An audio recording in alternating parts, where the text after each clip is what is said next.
One. Welcome, everybody, to the Tea with Ms McGill Show, fueled by Blue Line Brews. It is Puka. It is Reed Larson. Welcome to episode 32. We have a plethora of high school hockey action to cover on this cold night. But what will help you get through the cold days and nights, and it's supposed to be 27 below tomorrow morning, as you know, Reed. How about some K-Cups that have come in now, Blue Line Brews? That's what they look like. Got the little puppy on them. So bluelinebrews.com, down in the show notes. You can order direct, or find Blue Line Brews at stores near you in Bemidji, across the Iron Range, the Twin Ports, and northern Wisconsin. Like I said, Reed, a plethora of high school hockey action, but 27 below tomorrow morning does not sound good, but hot coffee does sound good. Yeah, it's hockey weather, no question about it. It is bitter cold hockey weather, but we're not going to complain too much because, well, maybe we will. Punxsutawney Sam did find out this morning at 7:25 in the morning that we got another 6 weeks winter. I did see that. Get used to it, ladies and gentlemen. I hate to be the bearer of bad news, but there is more winter where that came from, and so buckle up. We got the last few weeks of the high school hockey season. We've got playoffs right around the corner, and before you know it, the snow will be gone. So here we go. Yeah, right, exactly. So like I said, jump online right now, bluelinebrews.com. Save 15 is the promo code at the end when you're checking out. You'll save 15% on your order. So like I said, K-Cups, this is what everybody wants these days, right? K-Cups, they're so convenient. We've been waiting for them, Reed and myself. So like I said, get your brew on, get your hot coffee, get you through these cold days and nights here in February, now that we're into February. All right, so time to dive into some hockey action. We caught a lot of hockey this week. So I'll kick it off tonight. Last Thursday, LSE contest, Superior Spartans, Chisholm Hibbing Blue Jackets. Just kind of a back and forth game. Hibbing with a 2-0 lead with about 4 minutes to go. Superior all of a sudden pops two on the road up at the Memorial Building in Hibbing. And then Casey Kemp, the senior for Hibbing. And I noticed during that game, he wasn't really shooting the puck. It's like, Casey, shoot the puck. Casey, shoot the puck. Well, in overtime, he did shoot the puck. Bo Freider made a nice rush. Casey buried a rebound, and that's all they needed. Hibbing ended up out shooting the Spartans 29-17. Squeaked out a win. Hibbing squeaked out a lot of close. The wins have been close and the losses have been close. But like I said, big win for them on a nice night of hockey. And like I said, a big LSC mashup. So congrats to Hibbing Chisholm. And then a game that both of us kind of had our eye on last Thursday night too was Rockridge Denfeld. Yeah. Just real quick before I switch the page to Rockridge Denfeld, I just want to comment on, Hibbing and the growing pains that you go through. This is now your second year, and with a new coach, second year coach, head coach Eric Rewerts. When you start winning close games, you start coming out on the good side of close games. Obviously, the L or the W in the win-loss column is ultimately what matters. But when you start looking at some of these things and how it's happening, we were losing by a goal or we've won by a goal. When you're in those 1-goal games, you're in the game. But when you start to win some of those games is when you start turning the page, because you're becoming battle tested for the playoffs. So you start figuring out how to win games that are overtime wins. At this point in the season, you're starting to hit your peak, and you're preparing yourself for that sudden death overtime battle in a playoff scenario. So good for head coach Eric Rewerts and the Hibbing Blue Jackets. Yeah, like I said, it was a nice win. It was a good game. It was a fun game to consume. And like I said, another game. Like I said, I think this one turned some heads. Rockridge Denfeld down at the Heritage. It did. I think at the beginning of the season when we started, giving our little preseason seedings from, the expert of Reed and Puka, whatever, how expert are we? Well, we said in section 7A, who's going to be the number one? It's going to be Hermantown. There's no doubt about it. Who's going to be number two? I think we threw around Denfeld has got the high favorite for people to be number two. I think we threw in a couple other ideas, for number two as well. We said Greenway would be good in the mix. We said Hibbing would be good in the mix. We said Rock Ridge. Well, it seems to me that that layup for number 2 isn't just what I thought it was. I thought it was going to be Denfeld. I really think that number 2 should be Denfeld. That's their level of talent that they got. But Rock Ridge is playing some good hockey. I actually got a chance to watch them Monday night too. So that was a big win. I texted Coach Ben Johnson, assistant coach Ryan Colby, right as soon as I found out what the score was. I was calling a game in Hermantown, and I was getting updates from KBGR 6 from the station in my headset. And hey, put this out there. And I'm thinking, wow, that is a big win for Rock Ridge. So I'm sending a text message to Ben Johnson and Ryan Colby, like, yeah, big win.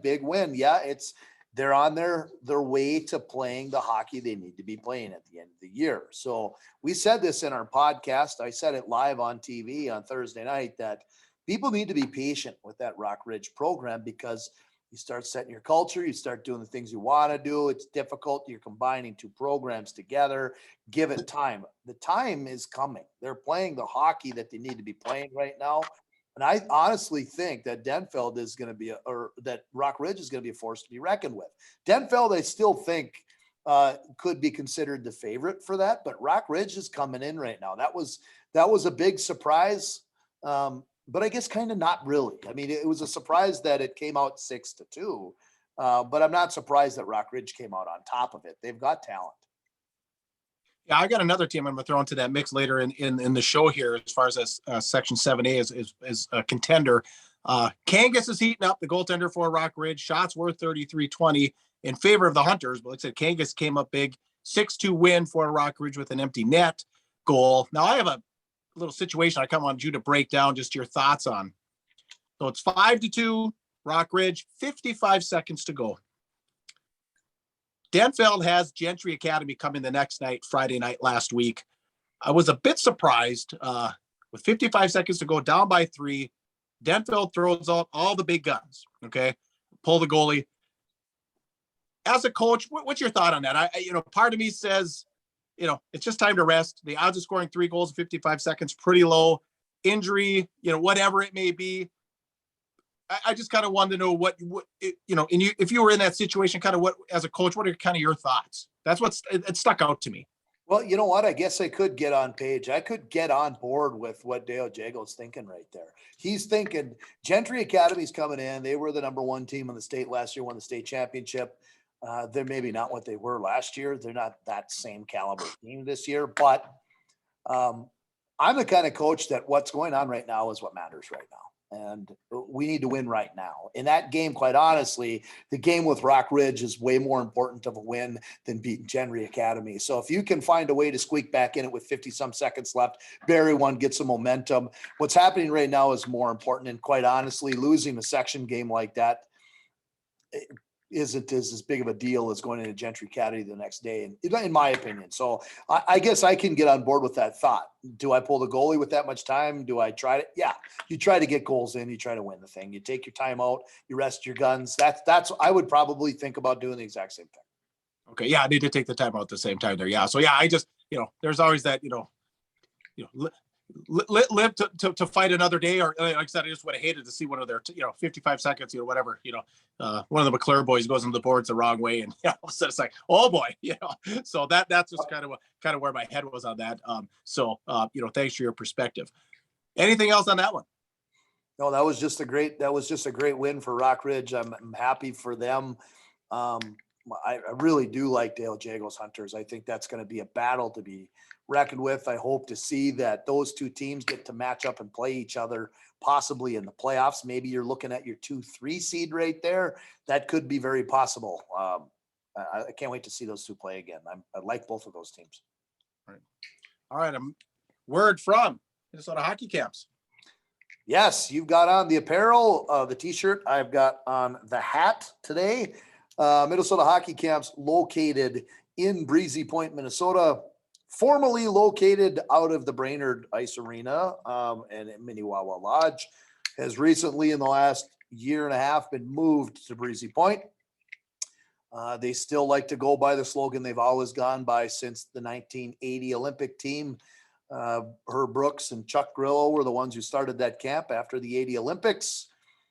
And they wanted to get the pros training there. So area college high-level players, area professional hockey players would train there. And now that it's been sold and moved to Breezy Point, Chris Stewart, former NHL player, former Minnesota Wild player, Craig Larson, area high school hockey coach at Northern Lakes, also my brother, as well as GM of the Minnesota Loons, another owner, and Tony Massieri, third partner of Massieri Restaurants in Cross Lake. These guys own it together, bought it from the Grillo family, put it in there, and they want to keep the brand of Minnesota Hockey Camp, keep the slogan of Minnesota Hockey Camp. It's where top level players, professional players go to train to get better. There's some fun things you do at this camp. You get a chance to have some free time, but you train when you go there. It's not about goofing off at a summer camp. It's about going to a summer camp, having fun while you're there, but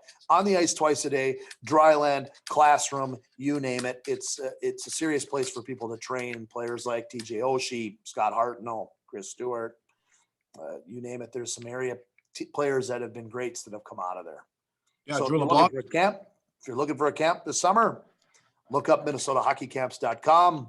Check out the early birds getting on there to start signing up. The camps now are open. All right, perfect. All right, let's turn back to more high school hockey. Big weekend of hockey over at the IRA in Grand Rapids. Friday night, tough game for the Thunderhawks, up against a top 10 ranked team in Maple Grove.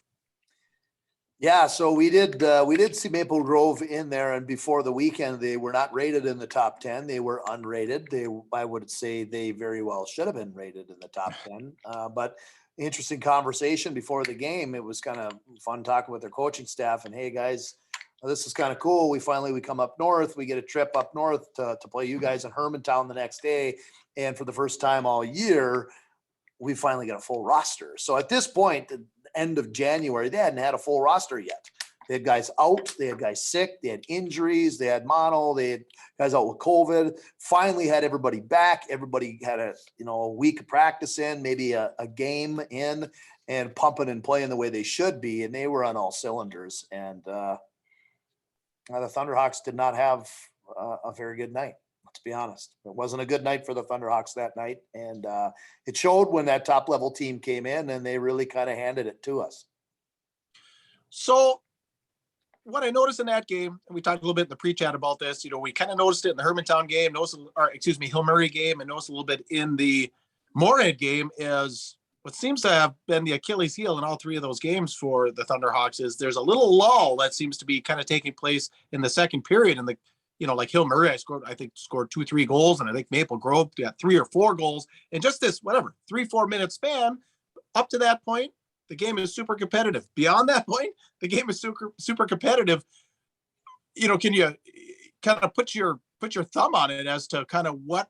I mean, obviously it's a concern, I'm assuming, for Coach Chido, but can you kind of put your thumb on it, or was it just coincidental, just some bad luck?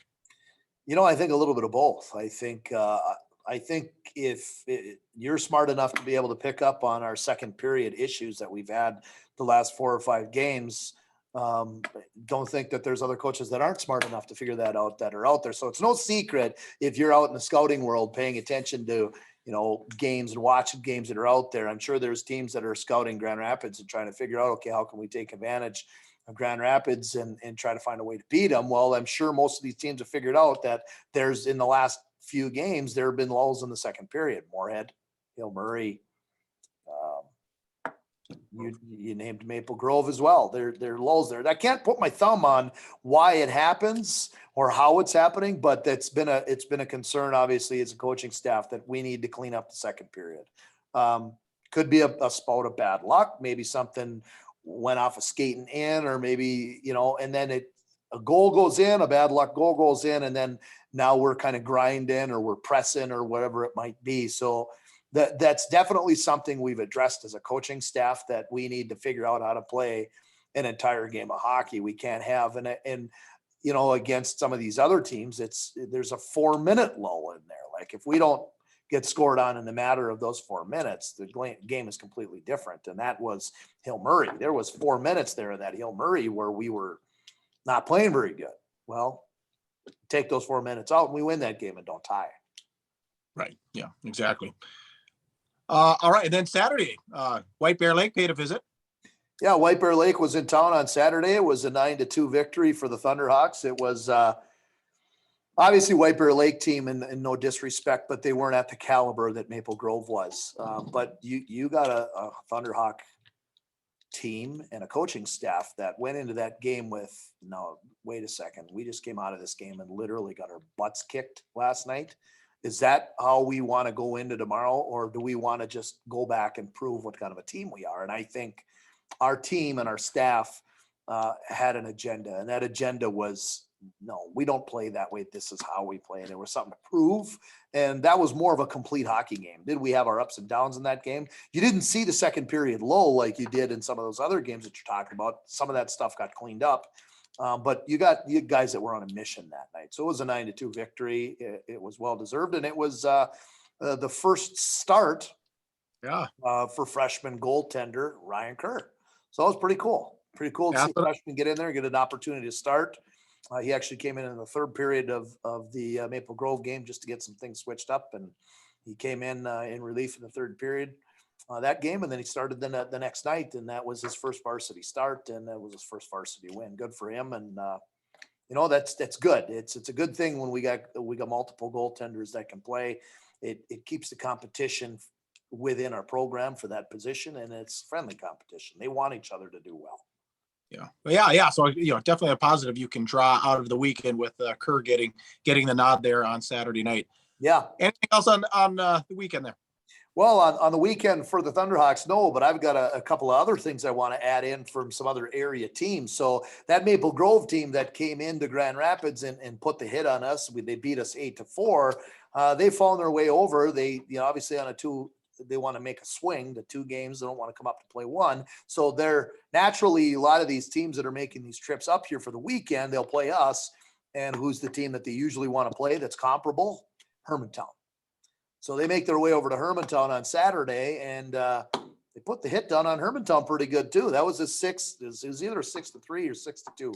I think it was a 6-3 victory, Maple Grove over Hermantown. So now we're talking about Hermantown, who's the best team in single A hockey in the state, and arguably better than most of the teams in the top 10 of double A. And they put the hit down on Hermantown too. So very clearly, this is a contending team in Maple Grove.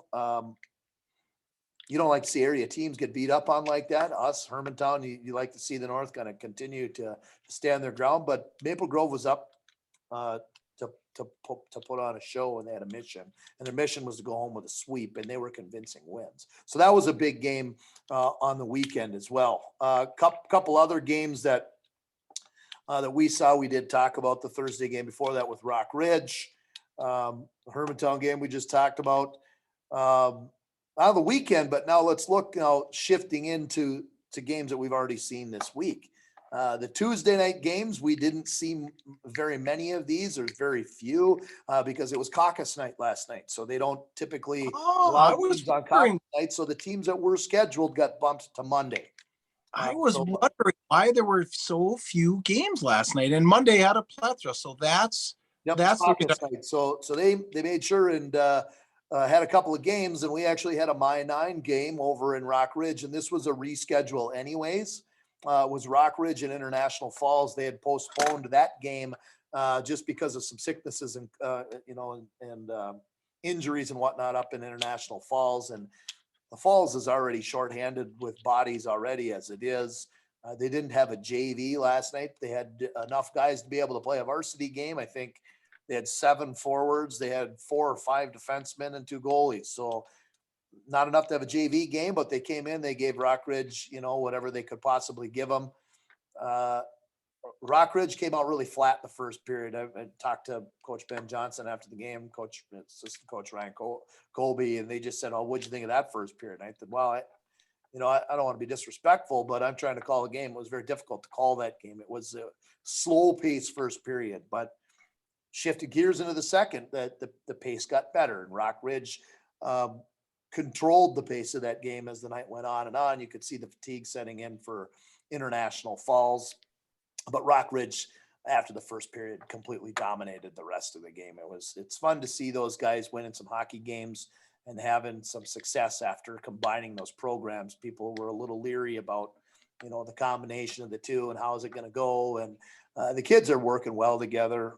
Coach Johnson is really doing a nice job of creating his culture there, and they're getting comfortable, and they're playing good hockey when they should be. Obviously, with the win over Denfeld, and now the win over the Falls was a convincing win. And actually, that was a reschedule. So now tomorrow they have to go up to the Falls. So back to the old days, the 2 games in the same week against the same competition. So they're going up to the Falls tomorrow. And the assumption is, of course, there's not going to be a JV game. It'll be just one game, just a varsity game. And, you'll have to expect the fact that if it isn't a blowout, it will be highly outshot. Rockridge will outshoot them by a lot. Gonna be a cold one up at Bronco Arena. Woo. It's going to be freezing up there. It's going to be sub-zero. Hopefully you don't cancel it again because it's so cold. Yeah, be a tough one. All right, real quick, I wanted to thank one of our partners here at the Rink Sports Bar and Grill. Speaking of Rock Ridge, all you Rock Ridge players, great place to go for your pregame meal is the Rink Sports Bar and Grill in Evelyn, just down from the Hockey Hall of Fame, right off of Highway 53. Full bar, full menu. We've talked about the Friday fish fry. Lent is coming, so keep that in mind. And the big news with the rink lately is that they are now open for breakfast. So head over there for breakfast. You can order online, therinksportsbarandgrill.com, or give them a buzz, 248-8582. And like I said, tell them the Tea with Ms McGill Show sent you. All right, another game I was able to consume was Monday night. Hibbing Chisholm played host to Proctor. No goals the whole game. It's kind of back and forth. 2.5 minutes, 3 goals ended up being scored. So Hibbing pumps the power play goal with about 2.5 minutes to go. And immediately, timeout Proctor. And I should back up a little bit. Proctor came out pretty flat in the first, but they showed a lot of fight starting in the second period. The game kind of evened up. Hibbing was way ahead on shots, and by the end of the second, shots had really closed. So Hibbing scores, like I said, about 2.5 minutes to go on a power play. Casey Kemp again. And then 22 seconds later, Proctor comes and ties it up. It's a 2-on-1, almost a 3-on-1. The Proctor guy actually falls and his stick is laying. And there was another guy, kind of a trailer, but instead of hitting the trailer directly with the stick, he actually passes to the guy who's on the ground, but he's able to angle his stick. So the puck just hits his stick and goes in on a, like I said, it was kind of a 2.5-on-1, I guess you'd kind of call it. So all of a sudden tie game.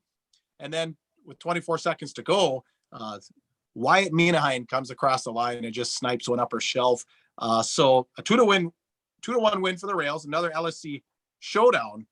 Like I said, Proctor showed a lot of fight. Now, here's what I wanted to mention about Proctor and getting back to the 7 single A conversation. So in their last 12 games, Proctor is 10-1-1, and they've only lost to Hermantown in that stretch. Now, Hibbing ended up out shooting him 30-24. But like I said, if you're looking for a dark horse possibly in the 7A race, it might be Proctor. Proctor's going to be a force to be reckoned with. And I know they weren't in our conversation earlier, and I apologize for that, because when you start thinking about Proctor and some of the things they've got going in their corner, they've got 3 legit goaltenders. And I mean, good goaltenders. Sam Johnson, they had another guy. Now I'm drawing a blank. I'll have to get back to the name. And then the sophomore kid that comes in that actually has an older brother. And the reason why I know this name and not the other one there is his brother is the senior captain that actually scored on that 2-on-1 you're talking about, where he laid down and he hit it with the stick. He was sliding. That's the Riles kid. Right, yeah, that's Barbara Riles' grandson. Yeah, yes, it is. Yeah. So it's, but AJ Riles is one of those goalies that's in the mix too. Sam Johnson. I think it's Imhoff or something. It's the name. I can't remember, but I want to make sure I get it right before I say any. Yeah, Imhoff, Riles, and Johnson are the 3 goalies. Imhoff? Yeah, Imhoff, Riles, and Johnson. Yep. And Riles is the sophomore goalie right now that is played in the JV games mostly. I'm sure he's got a couple of games at the varsity level, but legitimate goalies. Like they have, talking to Iron Range Goalie Academy, Derek Peterson. In all honesty, he says if pound for pound, Proctor has the 3 best goalies in the area. Just so you know, they're good. Okay.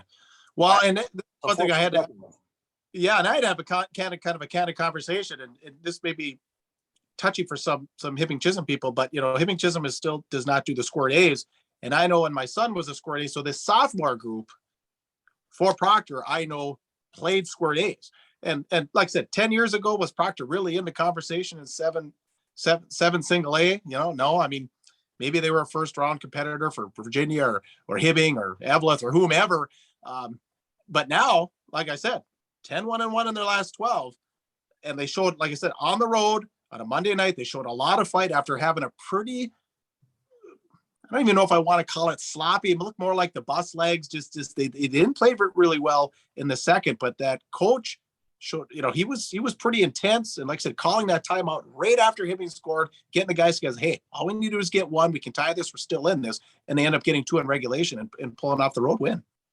Yeah, that's pretty awesome. It's a pretty good situation that they've got going right now. Keep your eyes on Proctor, whether it comes to the squirt A conversation comes to the mix, or you can just relate all of their current success to it's been 2-3 years in a brand new rink, 4 years in a brand new rink. Building a new rink is going to build a program. I don't care what anybody says. Look for that over at Rock Ridge right now. They have a brand new rink. They're combining 2 programs. That program is going one direction right now, and it's this way. I agree 100%. All right. Speaking of Virginia and Rock Ridge, in the Thunderbird Mall, you will find a little store called Iron Range Apparel. And we talked about this for several weeks. This is the gift buyer's paradise. If you're looking for, a gift for a boy, girl, him or her, adults, kids, there's something for everybody at Iron Range Apparel, including, like I said, on this cold night, you need an ODR hat. Now, this is what all the Pee-wees and Bandits are wearing. I see them around at the rink. All those Pee-wee kids, you got the ODR swag on, tees with the Hams bear on them, lumberjack hats. Like I said, the ODR line, including they have really nice jerseys, Minnesota-themed mugs, coasters, tumblers. This is the place to go when you're shopping for a gift. Iron Range Apparel in the Thunderbird Mall in Virginia. All right, time for a little previewing. I'll start this one off. Kind of got my eye on a game. Another team that caught my eye over the holidays. Northern Lakes is going to be visiting Cambridge-Isanti. And Cambridge-Isanti, another team that kind of seemed to show a lot of fight. Hibbing lost this close one to Proctor. Hibbing also lost a close one to Cambridge. It was the last game of that holiday tournament, that swing between Christmas and New Year's. In Cambridge's last 17 games, 15-1-1. So a little bit of noise coming out of Cambridge now. They want to see how your brother squad can go down the road and see how they can compete. Like I said, this streak started on December 4th for these last 17 games. So basically 2 months, Cambridge-Isanti has been hot. That's pretty cool. It's cool to see a program like that quite honestly in the last 10 to 15 years has struggled. They've had a few up years, but way more down years than up years. And it's fun to see a program that now is starting to kind of move in another direction. So that Northern Lakes will have their work cut out for them. They're 12-8, but I know that, I'm talking to my brother a few times a week, that those 8 losses, there's a few there that 1 goal losses that they could have went either way, and they went the wrong way. And, it could very easily be, 17-3. So at whatever point. So, that being said, that's going to be a big game. I am glad you previewed that game for the Northern Lakes Lightning and for Cambridge-Isanti. We'll see how that one pans out. I think Northern teams. I think of the big football teams, not the hockey teams. Quite frankly, Right? No kidding. Or at least in our years, Cambridge, was a power. I don't know so much anymore, but they definitely were back then. All right, the game you wanted to preview, and it is a big one. It's a big one, both sectionally and in the top 10 for AA hockey. Andover. Is Andover coming up to Grand Rapids next Tuesday? Yep, Andover Grand Rapids is on Tuesday. Yep, there's a few games I'll put in the mix just for people to keep their eyes on, but the game to preview as the biggest game probably in the area for Section 7 AA is Tuesday, the 8th at the IRA Civic Center, where the top rated seed in Section 7 AA in Andover, and number 2 rated team in Section 7 AA Grand Rapids will get together and play at the IRA Civic Center. Currently, Andover is still in the top 5 in the state right now. Currently, Grand Rapids is still in the top 10. But this is where kind of the rubber meets the road here between the two. This is where you get to play each other before playoffs to see what each team is made of. It's the preview before, naturally and hopefully before the section championship at the end of February. So got this game, and a month later, likely the two teams will be playing again, or 3 weeks later, they'll be playing again. So that's the big preview game. Be ready. It's going to be a battle. Both teams want to prove that they're the ones that should be playing at the XL Energy Center. The good news is that game doesn't make the difference of who plays. It just sets the table for the next time we hope that they meet the finals. So a couple other games that I wanted to preview just to have you keep your eyes on this weekend at the IRA Civic Center, 3:00 game. Grand Rapids will have Wayzata. They're hosting Wayzata in the building. Tomorrow night, Thursday night, Hermantown will be at Cloquet Esco Carlton. So I will have that game on my 9. You can pull that one up. Hermantown will be going right to the Northwoods Credit Union Arena. And next Tuesday, Hibbing goes to the Snake Pit in Greenway. So this was a game that maybe you can touch base a little bit on before. Should be part 2. Continue. Yeah, right. Because that, we go back early December. I believe it was a 5-0 win for Hibbing at the Memorial Building. I know that surprised you and I. I was expecting a real battle. I don't remember a lot of the details, but I think it was kind of a thumping on Hibbing's part. So classic Iron Range matchup at the Snake Pit next week. Yeah, that's going to be a big one. I can't wait to see what the results are in that game. And although most of my days of watching hockey, I'm focused in on more of AA Section 7 and what's going on in that, because it's more part of my world at the moment. But I still have a soft heart for these Section 7A teams and more of the range look. And I still have a soft heart for seeing how well some of these teams do. And, I wish the best for both teams. I know Andy Surdich is excited about the team that he's got now that they're back to full strength. They spent a few weeks there where they had injuries that they were battling and bugs they were working through. And Coach Rewerts has been just doing a phenomenal job in his second season as coach. He talked about some of the things that he's done, and I wish good things for Hibbing Chisholm too. All right, perfect. All right, just a couple of scores to run through from last week. Northern Lake 6, Wilmer 2. The aforementioned Greenway fell to Denfield 4-0. Warroad 4, Moorhead 4. That was pretty big game out west. And this is kind of the Giddy Up Award for the week. Max Strand of Rosa with 7 points down at St. Michael Albertville as the Rosa Rams downed them 9-2. But like I said, big night for Max Strand with 7 points, or big afternoon, actually, 7 points. I mean, I saw an interview. He said, we didn't have any bus legs. I think it was like an 8-hour or 9-hour trip down there from Rosa all the way down there. And then, of course, the poor boys from Edina, Reed, they dropped another one.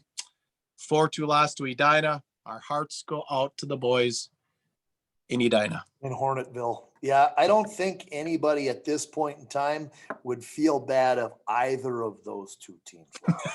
Because if anybody follows on Twitter, and it's a parody page, but if you follow the Dave Spihar Twitter handle, it's not really Dave Spihar. It's a guy that I'm sure collaborates a little bit so that he doesn't, say anything Spihar wouldn't like or whatever. He uses Spihar's name, but he's got some of the funniest stuff that comes across his Twitter page. And it's always just jabs and pokes at Eden Prairie for recruiting all of the kids in the South Metro and West Metro and getting everybody to go there. And we all know we've been picking on Edina since the 70s and 80s. That's the team to pick on. That's Cakeville, USA down there. So, I don't think anybody really would have any hard heart or hurt feelings if either of those two teams lost. But a new word on the street about Eden Prairie is that after, I believe it's 28 or 29 seasons as the head coach at Eden Prairie, sounds like Lee Smith is going to be stepping down as head coach.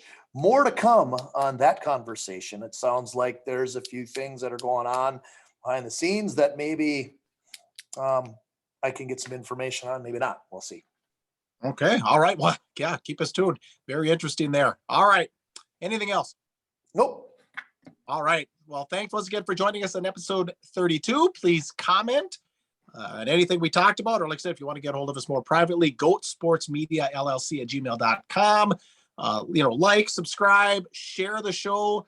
Especially the likes. Like I said, everyone says they like our show, but nobody actually likes our show. Nobody actually takes the time to pump that thumbs up. So we'd appreciate it if you could do that for us. Once again, thanks to all of our partners. Again, cold nights, call for a Blue Line Brew, or cold mornings. You get in a car, get your K-Cups, BlueLineBrews.com, the Ring Sports Bar, Iron Range Apparel, Minnesota Hockey Camps, and Iron Range Goalie Academy. Also, C4 Energy. There's the Iron Range Goalie Academy. C4 Energy. Wanted me to give a shout out. We will also have this in the show notes. There's a new C4 Energy drink, C4 Skittles, Skittle flavor. So you might want to check that out. Like I said, just click in the show links below. For Reed Larson, I am Puka. Get out there and be your dream. You're tuned to the Tea with Ms. McGill Show.